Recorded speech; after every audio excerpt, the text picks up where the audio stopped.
सौदा चाहिँ आज पनि स्वागत छ। नेप्सी एनालाइसिसमा नेप्सी विश्लेषण गर्नको लागि मैले डेली टाइम फ्रेममा सेट गरेको छु। साथीहरू बडो मजाले चाहिँ मुभ दिएर चाहिँ डेली टाइम फ्रेममा बडो मजाले मुभ गरेर लोअर ब्यान्डबाट मुभ दिएर चाहिँ मिडल ब्यान्डमा सस्टेन्स भएको छ लास्ट विकको लास्ट डेमा।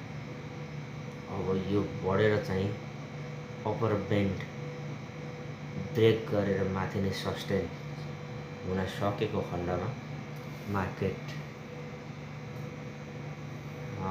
असली रूपमा अप ट्रेन्ड जान खोजेको भन्ने कुरा बुझ्न सकिन्छ साथीहरू।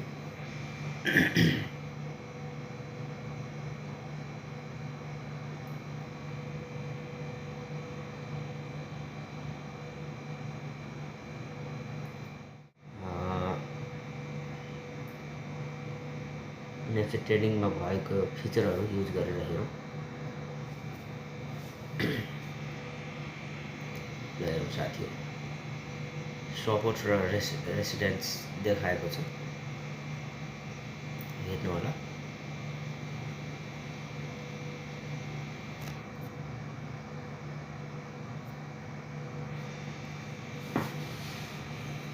यो चाहिँ डेली टाइम फ्रेममा हजुरहरूलाई देखाउँदैछु।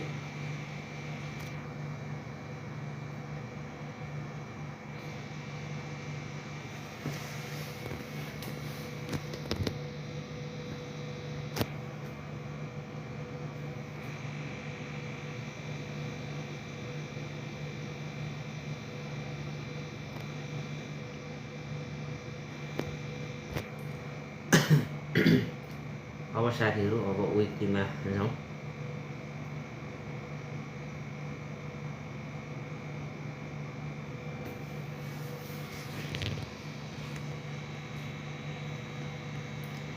विकलीमा लामो टाइमसम्म चाहिँ साइडवेज बसेको देखिन्छ, तर लास्ट विकमा चाहिँ तपाईको अघिल्लो हप्ताको रेड क्यान्डल भन्दा ठुलो ग्रीन क्यान्डल बुलिस क्यान्डल बनेर चाहिँ भोलम पनि बढेको थियो लास्ट विकमा। भोलम सहित चाहिँ माथि बन्द दिएको अवस्था छ। अब यो क्यान्डल मिडल ब्यान्ड हुँदै अप्पर ब्यान्ड माथि सस्टेन्स हुन सकेको खण्डमा मार्केट बुलिस ट्रेन्ड को लयमा देखिएको भन्ने कुरा बुझ्न सकिन्छ साथीहरू।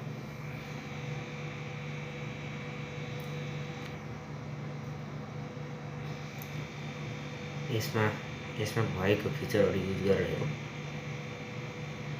हेरौँ साथीहरू। यस्तो छ अवस्था।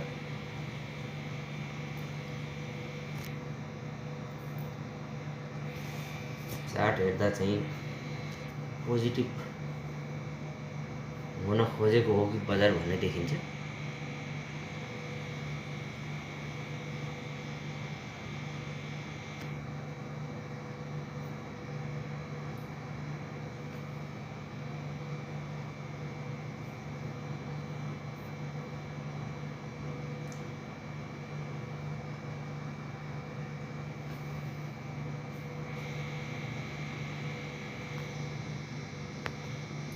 ल हेरौँ